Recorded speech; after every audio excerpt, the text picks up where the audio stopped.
दोस्तों अगर आप भी 12 मार्च को अंग्रेजी का पेपर देने वाले हैं तो आज का ये वीडियो आपके लिए बहुत ज़्यादा इंपॉर्टेंट होने वाला है, क्योंकि आज के इस क्लास में आपको बताएंगे प्रोज के शॉर्ट आंसर टाइप वाले क्वेश्चन जो होते हैं, ऐसे टॉप 10 क्वेश्चन जो कि आपके बोर्ड एग्जाम में 100% पूछे जाएंगे। और अगर ये 10 क्वेश्चन आपको तैयार हैं तो आपको पता है कि भाई 4-4 नंबर के 2 क्वेश्चन आपके पेपर में आते हैं शॉर्ट टाइप के प्रोज में, तो 8 नंबर आपका पूरा पक्का हो जाने वाला है। और अगर नहीं तैयार है तो इस वीडियो को पूरा देख लेना, छोटा सा वीडियो रहेगा और इस छोटे से क्लास के माध्यम से आप अपने 8 नंबर पूरे पक्के कर सकते हो। ठीक है, तो ऐसे एक एक टॉपिक का वीडियो आपको चाहिए तो चैनल को भी सब्सक्राइब कर लीजिएगा, क्योंकि अभी हम प्रोज की बात कर रहे हैं, फिर इसके बाद मैं आपको सप्लीमेंट्री का भी एक वीडियो लाने वाला हूं। इस प्रकार से एक एक क्लास के माध्यम से आपके सारे इंपॉर्टेंट टॉपिक को मैं कवर कर दूंगा। तो चलिए very short answer type question को हम लोग इस वीडियो में देखते हैं, पूरा आंसर के साथ रहेगा और अच्छे तरीके से आपको क्या करना है इसको समझ लेना। ठीक है, तो क्लास काफी महत्वपूर्ण, शुरू करते हैं। यहां से देखिए, तो प्रोज में आपको पता है कि भाई यहां से आपका जो पहला चैप्टर है ना, जो कि लास्ट लेसन के नाम से है, द लास्ट लेसन, उसमें पहला ही क्वेश्चन काफी महत्वपूर्ण यहां पर लिया गया। देख सकते हो क्वेश्चन कह रहा है what did M Hamel say when Franz reached to the school. मतलब इस क्वेश्चन का मतलब यह है कि भाई देखो, किसी भी प्रश्न का आंसर करने से पहले अगर आपको क्वेश्चन समझ में आ जाता है तो काफी बेटर तरीके से आप लोग लिख सकते हो। तो क्वेश्चन कह रहा है कि एम हेमल ने, यानी फ्रेंच ने, एम हेमल जब स्कूल पहुंचे तो उसने क्या कहा था, यानी कि रीच्ड मतलब कि पहुंचा, टू द स्कूल यानी स्कूल पहुंचने के बाद एम हेमल को क्या कहा। तो देखो इसका आंसर यहां पर इस तरीके से दिया गया, व्हेन फ्रेंच रीच्ड, यानी कि जब फ्रेंच स्कूल पहुंचा तो एम हेमल ने, यहां पर सॉरी मैंने बताना एम हेमल ने कहा था। तो क्या कहा, reach to the school M Hamel saw, यानी कि एम हेमल ने उसको देखा, him and said very kindly, उसको देख करके बहुत ही मतलब आराम से बोले, काइंडली में या बोल सकते हो दयालुता पूर्वक कहा, टू गो हिज प्लेस, यानी अपने स्थान पर जाओ, क्विकली मतलब तेजी से, and they had been beginning without him, और फिर उसके साथ उन्होंने शुरू कर दिया। तो कुछ इस तरीके से देखो, शॉर्ट वाला क्वेश्चन होता है, आप सभी को पता है कि लगभग 40 शब्दों में आपको इसका आंसर करना होता है, और ये एक प्रश्न का 4 नंबर आपको मिलता है। आप सभी को ये सारी चीजें पैटर्न वगैरह तो क्लियर ही होगा ना, नहीं क्लियर है तो प्रीवियस वीडियो को जाकर देख लेना, मैंने कई सारे पेपर डाले हैं तो इसलिए आपको डाला है ताकि आप उसको पैटर्न को क्लियर कर सको। चलिए ये फर्स्ट क्वेश्चन अगर तैयार है तो बहुत अच्छी बात है, नहीं तैयार है तो कर लीजिएगा। स्टोरी के तरीके से याद करना, ट्रिक से लिखना, मतलब कि भाई रटना नहीं है। अब इस प्रश्न में ऐसा क्या है भाई, एम हेमल ने क्या कहा जब स्कूल पहुंचा, तो यही कहा कि भाई जाओ अपने स्थान पर बैठ जाओ आराम से, और उसके बाद हम लोग स्टार्ट करते हैं। ठीक है, तो कुछ इस तरीके से इसका आंसर हो जाएगा। इसके बाद देखो नेक्स्ट क्वेश्चन दूसरा, what did M Hamel say about the language and its importance, यानी कि एम हेमल ने अपनी भाषा यानी लैंग्वेज के महत्व के बारे में क्या कहा था। से मतलब कहना, तो से अबाउट द लैंग्वेज यानी अपनी भाषा के बारे में एम हेमल ने क्या कहा था। काफी ज्यादा क्या है, ये इंपॉर्टेंट क्वेश्चन है मेरे दोस्त, तो इसलिए ध्यान से समझ लेना, काफी ज्यादा ये रिपीटेड क्वेश्चन है, ये दोनों के दोनों। ठीक है, और समझ सकते हो कि अगर मैंने पूरी प्रोज में इतने चैप्टर हैं उनमें से अगर टॉप के 10 क्वेश्चन मैंने सेलेक्ट किए हैं तो समझ सकते हो कि यार इंपॉर्टेंट तो होंगे ही, है ना। तो चलिए इस क्वेश्चन का देखिएगा, एम हेमल ने अपनी भाषा के बारे में क्या कहा था। M Hamel said that the French language, यानी कि एम हेमल ने अपनी जो फ्रेंच भाषा है उसके बारे में कहा, was the most beautiful language, यानी कि ये सबसे सुंदर भाषा है। अपनी भाषा को पहले उन्होंने कहा कि जो फ्रेंच भाषा है वो क्या है, सबसे सुंदर भाषा है। इन द वर्ल्ड, यानी कि पूरे संसार में। The clearest, the most logical, यानी कि ये सबसे क्लियरेस्ट मतलब कि साफ और स्वच्छ कह सकते हो, लॉजिकल यानी कि तथ्यपूर्ण भाषा है। He further said that they must guard it among them and never forget it, यानी कि उसके द्वारा जो सीखे गए शब्द हैं या सीखी गई चीजें हैं वो उनको कभी भूलना नहीं चाहते हैं। इस प्रकार से आपको देखो यहाँ पर छोटा सा शॉर्ट क्वेश्चन का आंसर ऐसे आपको लिख देना है। ये सेकंड मोस्ट इंपॉर्टेंट क्वेश्चन है आपका। चलिए 2 क्वेश्चन हो जाएंगे। इसके बाद आपको आना है तीसरा क्वेश्चन। देखिएगा तीसरा मोस्ट इंपॉर्टेंट क्वेश्चन आपके पास है, हु वाज मुकेश, यानी मुकेश कौन था। वेयर डिड ही बिलोंग, और वो कहां से बिलोंग मतलब संबंधित था या कहां संबंध रखता था। And what was his ambition, यानी और पूछ रहा है कि उसका क्या उद्देश्य था। तो भैया यहाँ पर मुकेश के बारे में पूरा का पूरा क्वेश्चन पूछा है। चलिए आंसर देखने का प्रयास करिएगा, बहुत ज्यादा महत्वपूर्ण है। तो पहले देखो, आपको पता है आपने बेंगल मेकिंग फैमिली के बारे में यानी चूड़ी बनाने वाले परिवारों के बारे में पढ़ा है, फिरोजाबाद शहर, ये सारी चीजें हमने पढ़ाया है आपको। तो आपको लिखना है मुकेश कौन था, इसका आंसर हो जाएगा Mukesh was a young boy. है ना। मुकेश एक नौजवान युवक था। बिलोंगिंग की पूछा यानी कहाँ से बिलोंग करता था, तो लिखोगे belonging to bangle making family, यानी कि वो चूड़ी बनाने वाले परिवार से संबंध रखता था, या उसका परिवार क्या करता था, चूड़ियाँ बनाता था। कहाँ का था, फिरोजाबाद, फ्रॉम फिरोजाबाद, तो वो फिरोजाबाद शहर का रहने वाला था और चूड़ी बनाने वाले परिवार से ताल्लुक रखता था, या कह सकते हो संबंध रखता था। ठीक है, इसके बाद है what was his ambition, Mukesh का उद्देश्य क्या था, तो देखिएगा इसका answer his ambition was different from his family, यानी जो मुकेश का उद्देश्य था वो उसके परिवार से बिल्कुल डिफरेंस था। ठीक है, समझ रहे हो भाई, इसलिए मैं हिंदी के साथ समझा रहा हूं कि आपको मान लीजिए क्वेश्चन आ गया, याद नहीं रहेगा, तो भैया मेरे द्वारा बताई गई स्टोरी तो आपको हिंदी से याद रहेगी कि भैया ये बताए थे कि हाँ मुकेश ऐसा था, यहाँ से बिलोंग करता था, ये करता था, तो आप कहीं ना कहीं उसको थोड़ा बहुत मीनिंग को बना के आंसर लिखोगे, और बना के लिखोगे तब भी नंबर मिलेंगे। तो इस तरीके से कर सकते हो। Family as he wanted to become a motor mechanic, यानी कि वो अपने परिवार से डिफरेंट तरीके से कुछ करना चाहता था, वो मोटर मैकेनिक बनना चाहता था, वो परिवार की तरह चूड़ी नहीं बनाना चाहता था, इसलिए उसका उद्देश्य क्या था, परिवार से बिल्कुल डिफरेंट था। ये तीसरा क्वेश्चन है। चौथा देखिएगा number 4, what does the bangle symbolise, what is the role of bangle makers of Firozabad, यानी कि जो चूड़ियां होती है वो किसका प्रतीक है, तो इसका आंसर पहले देना है, फिर इसके बाद what is the role of bangle makers of Firozabad, यानी चूड़ी बनाने वाले जो फिरोजाबाद शहर के चूड़ी बनाने वाले लोग हैं वो किस प्रकार से अपना रोल निभाते हैं। तो इसका आंसर देखिएगा, मैंने इतना सटीक और शॉर्ट में आंसर लिखा है कि भाई बिल्कुल आसानी से आपको तैयार हो जाएंगे और समझ में भी आ जाएगा।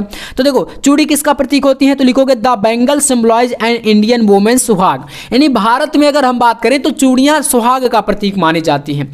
और इसके बाद यहां से हो जाएगा is the role of bangle makers of Firozabad, तो यहां पर देखो the bangle makers of Firozabad produce largest quantity of bangle in the country and export bangle to all over the world, यानी कि जो फिरोजाबाद शहर के चूड़ी बनाने वाले व्यापारी हैं या लोग हैं वो इतनी ज्यादा लार्जेस्ट क्वांटिटी यानी बड़ी मात्रा में चूड़ियां बनाते हैं कि इनका एक्सपोर्ट यहां पर कंट्री में ही नहीं यानी अपने देश में तो जाती है हर जगह, लेकिन उसके अलावा ऑल ओवर द वर्ल्ड मतलब कि पूरे विश्व भर में कई देशों में यहां से चूड़ियां जाती हैं जहां पर इनको पहना जाता है। ठीक है, तो इस तरीके से आप इस क्वेश्चन का आंसर कर सकते हैं। इसके बाद आ जाइए नंबर 5 क्वेश्चन देखिएगा। पांचवा क्वेश्चन कुछ इस तरीके से आपके पास दिया है, देखिएगा ध्यान से।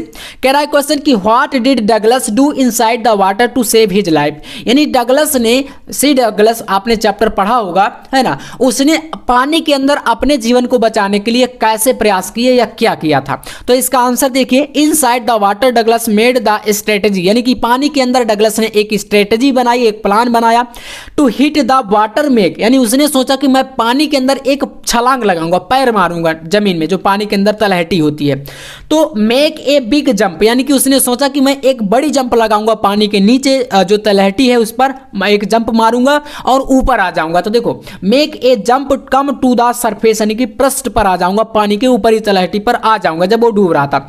लाई flat on it and paddle to the ends, यानी कि पानी के नीचे सतह पर उन्होंने क्या किया, एक पैडल यानी कि अपना एक जंप मारा ऑफ द पूल, यानी कि तालाब पर। But every times his strategy failed, लेकिन प्रत्येक बार उसकी जो स्ट्रेटेजी थी या उसका जो प्लान था वो प्रत्येक बार क्या हो रहा था, फेल हो जा रहा था। He did this all continuously to save his life, और ऐसा लगातार उसने कर करके अपने जीवन को सुरक्षित किया या बचाया।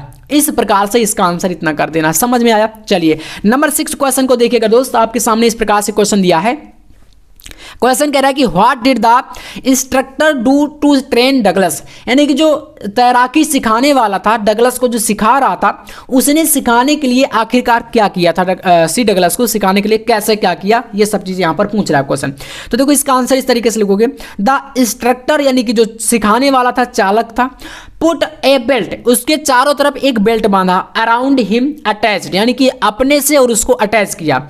ए rope to the belt went through a pulley help on it on to the ends of the roll went back and forth across the pool, hours after hours, day after day, week after week, and after 7 months the instructor declared him as a swimmer. यानी कि instructor जो सिखाने वाला था उसने ऐसा किया कि उसको बेल्ट से पूरा बांधा चारों तरफ से, और फिर उसको पुल मतलब कि धक्के दे दे करके उसको तैरना सिखा रहा था। और फिर ऐसा कब तक किया? डे आफ्टर डे, दिन प्रतिदिन, वीक आफ्टर वीक, मतलब कि सप्ताहों सप्ताहों तक और कई महीनों तक, और लगातार ऐसा 7 महीने तक उसने किया। और 7 महीने के बाद जो सिखाने वाला था यहाँ पर इंस्ट्रक्टर, उसने उसको डिक्लेयर कर दिया, यानी कि डगलस को एक स्विमर यानी तैराक सिद्ध कर दिया, या तो एक है तो डिक्लेयर कर दिया, फेमस कर दिया कि हाँ अब तुम बन चुके हो। इस तरीके से 6 नंबर क्वेश्चन है। 7वां देखिएगा, यहां पर आपके पास 7th नंबर क्वेश्चन इस तरीके से दिया है। Who was the rat trap seller? How did he make them? rat trap seller कौन था और वह कैसे उनको बनाता था? तो देखो इसका आंसर, सारे क्वेश्चन को नोट डाउन कर लेना है, हर एक क्वेश्चन इंपॉर्टेंट है, स्क्रीनशॉट करके आज आपको कर लेना, क्योंकि समय नहीं है, आपका एग्जाम नजदीक है। तो there was a person who was a peddler and use to wander here and there selling rat trap. He was the rat trap seller and he made those rat traps himself from the materials he got by beginning in the store or at the wig farms. इस प्रकार से इसका answer है। अगला question देखो क्या कह रहा है, what information did the iron master and his daughter received at the church? यानी कि आयरन मास्टर और उसकी बेटी को यानी पुत्री को चर्च से क्या इंफॉर्मेशन रिसीव हुई? तो इसका आंसर आपके सामने है इस प्रकार से, इसको आपको याद कर लेना। ठीक है, तो मैं आपको क्वेश्चन और आंसर पूरा अच्छे तरीके से दिखा रहा हूं। ये आपका क्या है, क्वेश्चन नंबर 8वां है। ठीक है, आयरन मास्टर और उसकी बेटी को चर्च पर क्या मिला, किस प्रकार की इंफॉर्मेशन सूचना मिली थी, तो यहां पर इसका आंसर आपके सामने दिया गया है। ठीक है, इसको कर लीजिएगा, rat trap seller वाला जो आपका यहीं से चैप्टर है उसी से लिया गया। इसके बाद देखो अगला क्वेश्चन, नेक्स्ट आपका 9वां क्वेश्चन इस तरीके से दिया है, why did Rajkumar Shukla want to meet Gandhi ji? यानी कि जो राजकुमार शुक्ला थे चंपारण के, वो गांधी जी से क्यों मिलना चाहते थे? तो इसका आप आंसर करोगे, Rajkumar Shukla wanted to meet Gandhi ji to complain about the injustice of landlord system in Bihar and somebody had probably told to speak to Gandhi ji. इसका मतलब ये है कि राजकुमार शुक्ला गांधी जी से इसलिए मिलना चाहते थे क्योंकि वो कंप्लेन करना चाहते थे अबाउट इनजस्टिस, उनके जो खिलाफ अन्याय हो रहा था, ऑफ लैंड लॉर्ड सिस्टम। ये एक प्रकार का कानून था उस टाइम पर, जो कि इस प्रकार के कानून के लिए बिहार में जो चल रहा था उसको खिलाफ वो राजकुमार शुक्ला गांधी जी से क्या करना चाहते थे, शिकायत करना चाहते थे, इसलिए वो मिलना चाहते थे। ये इसका आंसर हो जाएगा।